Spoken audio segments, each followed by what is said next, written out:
Olá, você, meu amigo, minha amiga, internauta, seguidor das nossas plataformas de notícia, o site revistageralbahia.com.br, nosso RG Bahia e agora o nosso programa RG Bahia Notícias aqui no nosso canal do YouTube.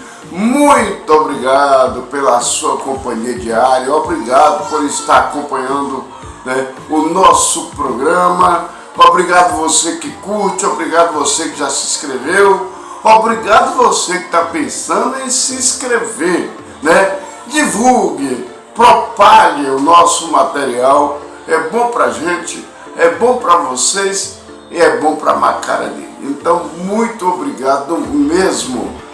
Hoje, quarta-feira, mais conhecida como Zeca-feira, hoje é 13 de setembro de 2023.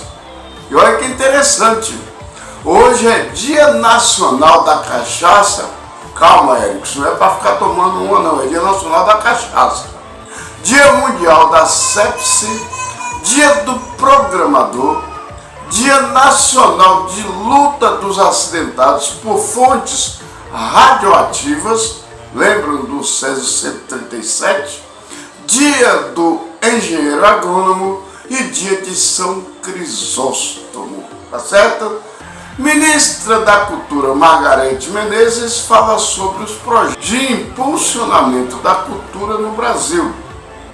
Na Bahia foi realizada a Operação Guará, um projeto ambiental de proteção e preservação do Cerrado Baiano. O que a Karine Barbosa foi fazer no terreiro de Candomblé?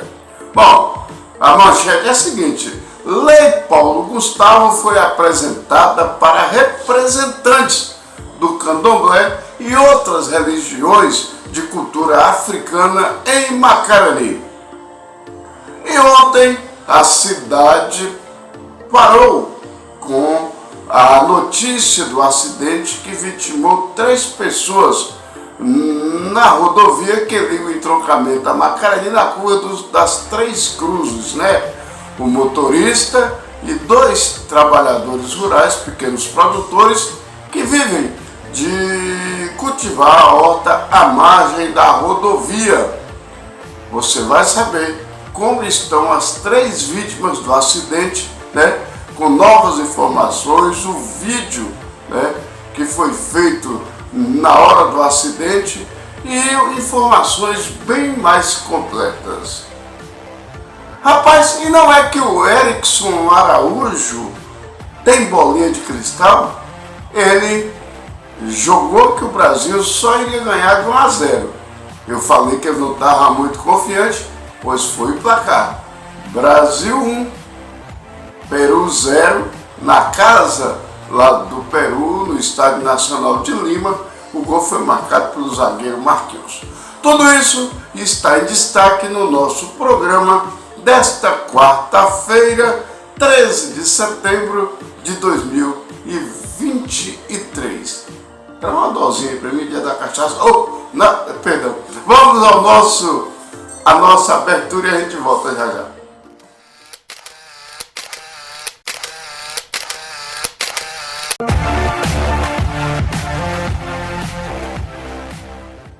Muito bem, estamos de volta. Olha, gente, a história do traz uma dosinha foi brincadeira, viu? Isso aqui é água mineral. Aqui boi bebe, canário bebe, Raposa não bebe.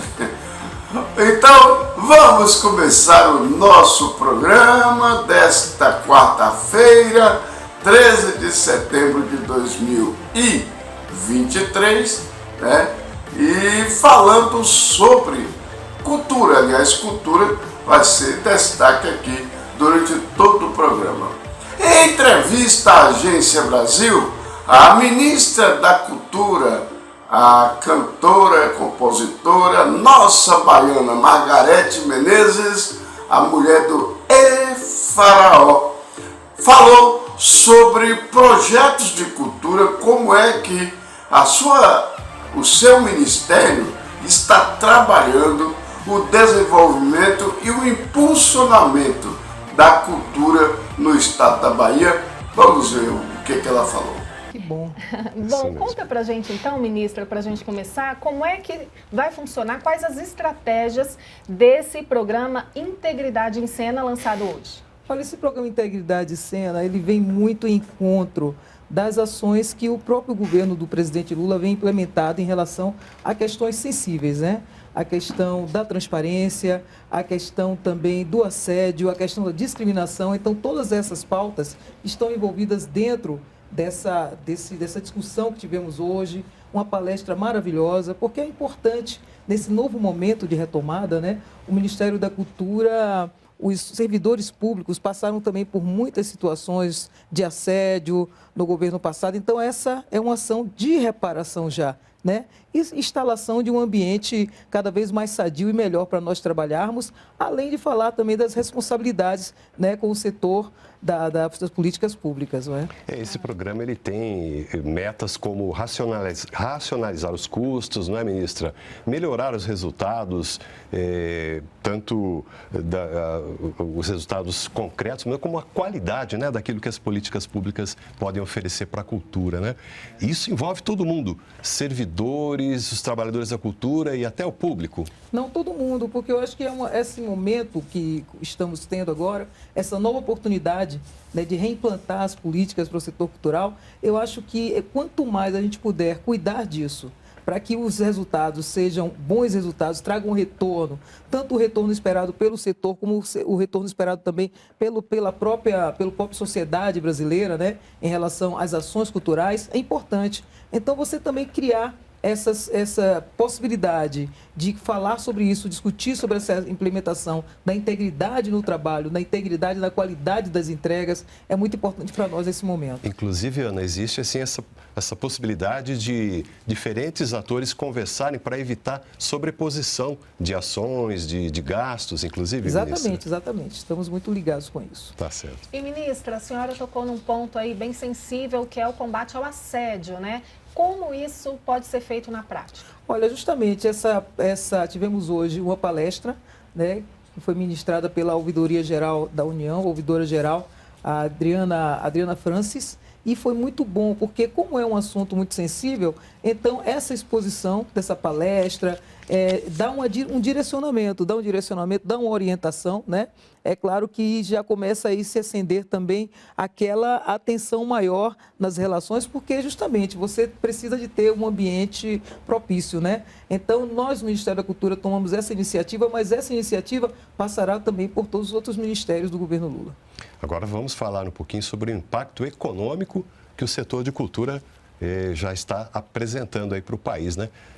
Se somarmos aí os recursos diretos do governo federal, mais os mecanismos de incentivo à cultura, incentivo fiscal, a cultura deve movimentar este ano em torno de 10 bilhões de reais, não é? São 3 bilhões e 800 milhões da Lei Paulo Gustavo, né? Que foi uma lei emergencial que estava represada, não foi possível executar no governo passado, então executamos agora, chegando para todas as cidades do Brasil, 98%, né, das cidades mandaram seus planos de ação, então agora começam a acontecer os editais, né, as cidades, os estados, isso para a gente foi uma vitória, porque 100% dos estados mandaram os planos de cultura e 98% das cidades. E agora nós estamos aprontando o Plano Nacional Aldir Blanc. Esse Plano Nacional Aldir Blanc é um pouco diferente da lei emergencial, porque é uma lei que vai irrigar durante 5 anos todas as cidades que estão ligadas no Sistema Nacional de Cultura. Então, olha, se sem a gente fazer esse tipo de fomento mais direto, né, nós temos uma notícia de 3,11% do PIB nacional é gerado pelo setor da cultura e da economia criativa. Então, as nossas expectativas são de muito mais. E é importante porque no Brasil nós temos muita gente que trabalha com a economia da cultura, né? Trabalha dentro do setor cultural. E nunca houve um investimento, isso é investimento, né? Então, quando a gente faz essa ação, o retorno de cada R$1 que vai para a cultura é de R$1,60, R$1,80, e isso se reverbera de uma maneira muito grande, muito forte. E também estamos fazendo com essa ação o plano de descentralização do fomento. Então, todas essas ações são em função da gente potencializar a economia da cultura. E além de melhorar a renda de quem já trabalha com a cultura, a gente pode vislumbrar aí um aumento de oportunidades e geração de novas oportunidades para quem quer ingressar? Com certeza. O setor cultural hoje, existe um quantitativo entre setor cultural e economia criativa de 7,5 milhões de pessoas que trabalham. Temos aí a nova geração também chegando, né, com as tecnologias digitais nessa área, buscando muitas oportunidades. Eu acho que o Brasil precisa realmente aproveitar essa criatividade que está no DNA do povo brasileiro para a gente fomentar isso como um investimento e economia, né? Acender mais um setor econômico forte no nosso país. Ministra, desde a recriação do Ministério da Cultura, né, no início do governo Lula, também foram retomadas várias iniciativas, políticas públicas. Uma delas é a Política Nacional Cultura Viva, né? Conta pra gente quais os objetivos agora atualizados dessa iniciativa. Olha, a Política Nacional Cultura Viva é uma política que ficou na memória, porque ela já tinha acontecido antes, depois ela foi descontinuada, né? Então é uma política que ela age justamente nas pontas, que age naquele grupo de teatro, reconhece aquele mestre de cultura, acontece no Brasil inteiro. Então havia um apelo muito grande do setor já, né? Pelo retorno dessa política. É uma política que ela tem também a sensibilidade de ter uma diversidade, um campo de diversidade muito grande, porque vai desde o mestre de cultura até os jovens, até as favelas. Então, ela tem um potencial muito forte, né? E acabamos de lançar agora em Pernambuco. É uma cultura, assim, que é uma política que tem ela reverbera, né, com muita força, estava muito aguardada e nós acabamos de lançá-la e eu acho que é um edital fantástico, são mais de 50 milhões, né, nesse lançamento e nós estamos aí com uma expectativa muito forte de gerar a economia das cidades, a economia dos lugares onde essa política Cultura Viva começa a acontecer. Então tá aí, as palavras da ministra Margarete Menezes e daqui a pouco a gente vai estar falando como esse projeto de desenvolvimento cultural já está chegando a Macarani através da Lei Paulo Gustavo. Daqui a pouco. A nível de Bahia foi realizada a Operação Guará. É um projeto ambiental de proteção e preservação do Cerrado baiano. Na manhã de ontem, terça-feira 12, o auditório do Ministério Público da Bahia foi palco do Seminário Técnico do Pacto pelo Cerrado. O evento reuniu pesquisadores, lideranças de movimentos sociais, povos e comunidades tradicionais, setor empresarial e representantes do poder público em um espaço de diálogo para a elaboração de um documento com ações prioritárias para reduzir o desmatamento no Cerrado baiano. A iniciativa foi promovida pelo governo do estado por meio da Secretaria de Meio Ambiente, SEMA, e do Instituto do Meio Ambiente e Recursos Hídricos, INEMA. E vamos saber como é que foi com a equipe da AGECOM. Equipes formadas por técnicos e especialistas ambientais percorreram 10 municípios baianos dentro da Operação Mata Guará e identificaram casos de desmatamento ilegal do Cerrado. Como resultado, 110 imóveis rurais foram vistoriados, 36 tiveram seus certificados suspensos e 19 interdições foram lavradas. A segunda etapa é justamente essa construção do que a gente vai colocar em relação às supressões de vegetação, processos de licenciamento, regularização fundiária. Os dados da operação realizada mês passado foram apresentados durante o seminário Pacto pelo Cerrado, promovido pelo governo do estado em Salvador. O evento reuniu pesquisadores, lideranças de movimentos sociais e de comunidades tradicionais e do poder público para debater ações de enfrentamento ao desmatamento deste tipo de bioma. Tentar reverter uma situação muito grave de aumento dos desmatamentos no Cerrado, não só na Bahia, na região chamada Matopiba, né, que envolve Maranhão, Tocantins, Piauí também, além da Bahia. O Cerrado cobre quase 40% do território baiano, abrangendo municípios como Barreiras, Luiz Eduardo Magalhães e São Desidério. E sua preservação é fundamental para a sobrevivência direta de comunidades que dependem desse bioma. A gente quer o Cerrado vivo, o Cerrado em pé, porque a gente depende disso para viver. Plantação, com mais de 2.000 pés de maconha foi destruída pela polícia em Itacaré. A safra se perdeu, hein?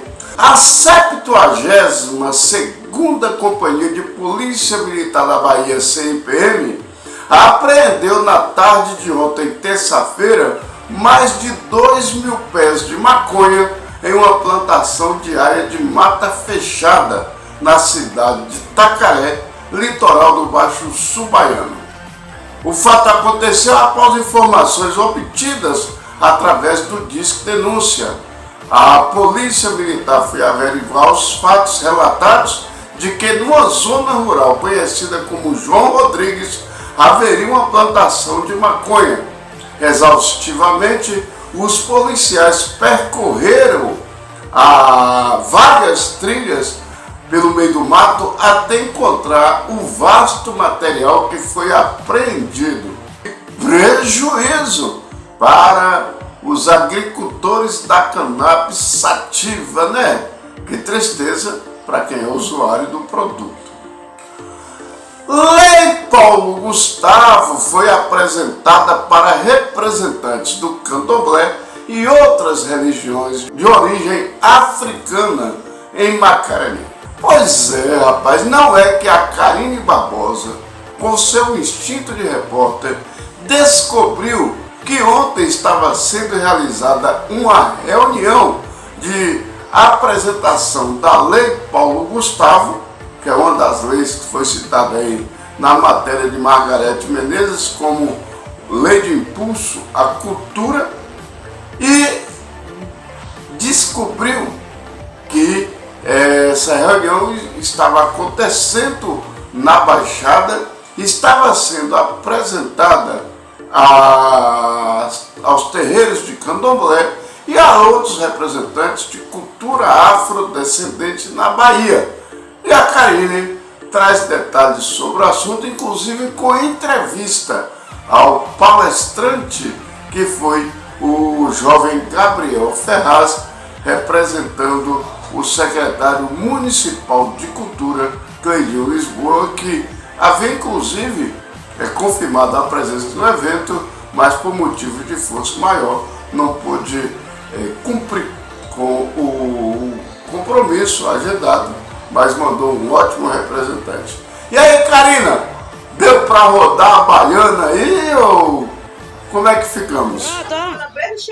Olá, Antônio Araújo e a todos aí do RG Notícia. Tudo bom, Antônio Araújo? Estou aqui em mais um evento. Dessa vez, nós estamos com o pesquisador Gabriel Ferraz e juntos temos o David. Vamos falar de quê, Antônio Araújo? Nós vamos falar da Lei Paulo Gustavo e vamos falar também um pouco do candomblé.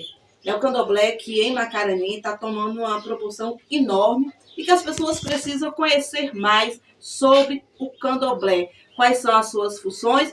E para você que não sabe, o candomblé também ajuda não só famílias carentes, mas também ajuda aquelas pessoas que têm problemas emocionais, ajuda aquelas pessoas que a família, muitas das vezes, rejeitam. E também o candomblé faz parte, Antônio Araújo, agora aí com a Lei Paulo Gustavo, o candomblé faz parte de grandes instituições, mas que em Macarani ainda precisa muito de reconhecimento e apoio. E aqui eu encontrei o pesquisador Gabriel, que vai conversar, o Gabriel Ferraz vai conversar um pouco com a nossa produção e vai apresentar também o David para a gente, que vai falar mais sobre isso, sobre como é o candomblé, como está sendo o candomblé em Macarani e com essa lei do Paulo Gustavo, quais são aí os principais, né, funções que vai ter o candomblé aqui e seus direitos. Eu gostaria de agradecer primeiramente a David aqui pelo convite, Karine também por esse momento aqui, né, oportuno para a gente estar... Hoje aqui aconteceu, né, uma reunião com alguns representantes, né, de algumas casas de axé aqui de Macarani. Estivemos discutindo sobre a Lei Paulo Gustavo. A Lei Paulo Gustavo ela é uma lei emergencial da cultura que é contemplada os povos de terreiro, né? Os povos de terreiro, para quem não sabe, faz parte das políticas públicas de povos e comunidades tradicionais. A gente aqui teve um momento muito importante na história do candomblé de Macarani, que é essa unidade entre várias casas, onde está buscando esse acesso a direitos tanto a nível municipal, a nível estadual, a nível federal. Há políticas públicas direcionadas para os povos de terreiro em vários âmbitos. Nosso momento aqui, eu, enquanto pesquisador, é essa organização coletiva, né, dessas pessoas que buscam o fortalecimento não só da religiosidade, da espiritualidade, mas também enquanto unidade de transformação social, né? Como o Karine falou, o candomblé, a Umbanda, as religiões de matriz africana, cumprem um papel social importante na cidade de Macarani, né? A gente sabe da desigualdade que é o Brasil, né? E o sofrimento que teve esses povos, né, desde do período de escravidão até agora, né? Então, esse momento é importante para a gente conscientizar as pessoas, né, sobre a igualdade racial, contra a intolerância religiosa e também falar sobre o ensino da história afro-brasileira, que é obrigatório nas escolas, né, tanto estaduais como municipais. O avanço aqui que tivemos hoje é essa organização e diálogo sobre as perspectivas de acesso a direitos, né, e o futuro de conquistas para todos os povos de terreiro de Macarani. Gabriel, estamos no mês de setembro, mês esse que vem aí com o Cariru, né, que é o mês de São Cosme e Damião. Então, ninguém melhor do que apresentar, David. Eu quero que você fale um pouco sobre o nosso convidado. David, fala um pouco aí sobre você no candomblé, sobre esse mês, fala um pouco aí da origem que é o candomblé, principalmente um pouco sobre você e sobre o axé aqui em Macarani. É muito gratificante, né, por essa reunião, por o avanço que o nosso candomblé em Macarani está tendo. É um mês, que nem você citou, um mês festivo, um mês de comemorações a respeito à festa tradicional de São Cosme e Damião, né? É uma festa que vem atravessando gerações e por gerações estamos nos preparando para também nossas festividades de São Cosme e Damião. E a origem do candomblé teve curto para falar, mas vamos falar sobre o candomblé Macarani. Macarani é um lugar tem muitos zeladores, muitos zeladores e tem pouco reconhecimento, né? Que nem ele falou, são pessoas que têm pouco reconhecimento, o Gabriel falou, que não tem oportunidade. Precisamos nos unir. Agradeço a oportunidade que nós temos agora para nos mostrar e nós ser mais reconhecidos. A origem do candomblé aqui na Macarani já tem muitos anos. Eu hoje sou zelador de uma casa que atravessou gerações, mais de 4 décadas, e está em pé até hoje. Então, precisamos ser reconhecidos, buscar nossos direitos. Precisamos que as escolas, igual o Gabriel citou, né, disponibiliza lá algo para ensinar o que é a matriz africana, o que é o candomblé. Sou líder hoje de um grupo que estamos buscando reconhecimento. E como é que se diz? O candomblé, na parte em prática em si, né, a gente faz bastante trabalho social, cuidamos das pessoas, tanto espiritual, medicinal, né? Então precisamos ser mais reconhecidos, não só da população, mas também do legislativo, né, dos administradores da cidade. Futuramente traremos mais detalhes sobre a Lei Paulo Gustavo e também sobre essas entidades, né, que representam religiosamente ou apenas como seita a cultura africana em nosso município. Na tarde desta terça-feira, uma tragédia que ainda está em desdobramentos abalou Macarani e a região. O fato aconteceu no trecho conhecido como as Três Cruzes, uma descida sinuosa e perigosa na estrada que liga o entroncamento a Macarani, já próximo aqui à nossa cidade, e que já é um trecho conhecido por sua frequente ocorrência de acidentes, muitos deles com vítimas fatais. Felizmente não foi o caso do acidente de ontem, mas foi seríssimo. Segundo informações, um caminhão boiadeiro desceu o trecho de forma desgovernada. O motorista não conseguiu controlar o veículo e acabou tombando, atingindo 2 pessoas que estavam no local à margem da rodovia. O motorista, de prenome João, é da cidade de Tarantim. Ficou gravemente ferido, foi imediatamente removido para a Vitória da Conquista com suspeita de traumatismo craniano, e a última informação que temos é que seu estado de saúde é bastante preocupante. As outras duas vítimas no momento do acidente foram trazidas para o Hospital São Pedro. Trata-se de um senhor chamado Alvino e de o senhor Manuel Messias, que de 59 anos. Ambos tiveram fratura nas pernas. Alvino, inclusive, teve fratura exposta. Mas vamos a novos detalhes, né? Com exclusividade do RG Bahia, com Erickson Araújo, que nos conta o que aconteceu. Ele que entrou em contato com a família do seu Manuel Messias. O acidente foi grave, Erickson, e como é que estão as vítimas? Olá, Antônio Araújo, olá galera que ficam curtindo o nosso canal pelo YouTube, o RG Bahia Notícias. Araújo, novas informações sobre o acidente ocorrido ontem à tarde na rodovia que liga Macarani ao entroncamento. As vítimas do acidente foram João Santos, que dirigiu um caminhão, e a dupla de agricultores, Manuel Messias e Alvino. Ambos têm uma pequena horta à margem da rodovia. Eles estavam no local quando infelizmente ocorreu o acidente. O motorista João, que mora em Tarantim, foi levado em estado gravíssimo para o Hospital de Base de Vitória da Conquista, com suspeita de traumatismo craniano. Já Manuel Messias e Alvino tiveram fraturas nas pernas, sendo que Alvino teve fratura exposta em uma perna. Manuel Messias Rocha de Almeida, 59 anos, uma das vítimas do acidente, teve fraturas nas duas pernas. Passou por um procedimento cirúrgico durante a madrugada no hospital, onde será removido para outro hospital, onde será realizado outro procedimento cirúrgico.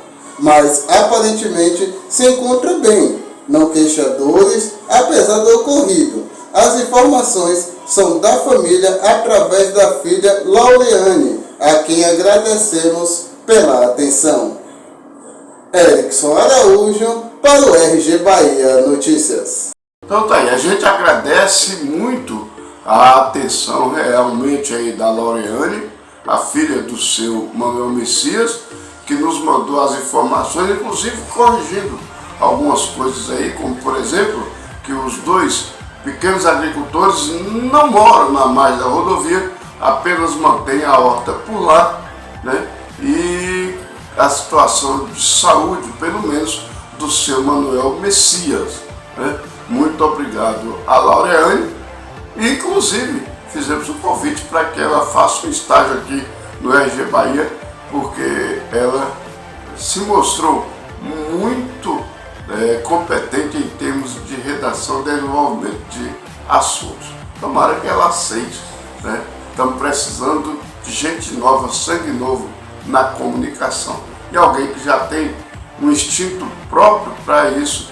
Se encontra alguém disposto a um treinamento, a oferecer um treinamento, com certeza tem tudo para ter um grande futuro na comunicação. Não só de Macarani, mas regional. Haja vista a nossa Karine Barbosa, que é o nosso exemplo mais recente, né? Só para não deixar passar em branco, falando de esporte, a seleção brasileira conquistou sua segunda vitória nas eliminatórias para a Copa do Mundo de 2026. A segunda partida do Brasil foi disputada ontem no Estádio Nacional de Lima contra o Peru. E o Brasil não se apresentou tão bem quanto na primeira vitória, quando goleou a Bolívia por 5-1, mas trouxe os 3 pontos para casa e continua líder das eliminatórias sul-americanas, à frente da nossa maior rival, a Argentina, que fica com a segunda colocação. E não é que o Erickson Araújo cravou o placar. Ontem, quando perguntamos se ele tinha palpite, ele falou que seria 1-0. E foi 1-0. Richardson, que não anda numa maré muito boa, fez um gol, mas foi anulado pelo VAR no maior tempo para se analisar um lance, né, de gol até aqui, nesse ano de 2023, superando inclusive alguns lances na Série A do Brasileirão. Parabéns, Erickson. Tá bem você de palpite. Próxima vez vou chamar você para a gente fazer aquela aposta, tá ok? E é isso, meus amigos. Estamos encerrando o nosso programa desta quarta-feira. Hoje, né, 13 de setembro de 2023, né? E amanhã nós estaremos de volta, agradecendo a Deus por ter nos permitido mais uma vez estarmos aqui, agradecendo a vocês que nos acompanham, agradecendo a nossa equipe, a nossa maquiadora e designer Sandy Silva, a Karine Barbosa, nossa repórter tipo Quitéria, que vive a matéria, rodou a Baiana ontem, lá no terreiro, ao nosso repórter e técnico de edição, Erickson Araújo, e desejando a vocês uma boa tarde, uma boa noite, até amanhã, e lembre-se, não são os lugares que honram os homens, mas são os homens que honram os lugares.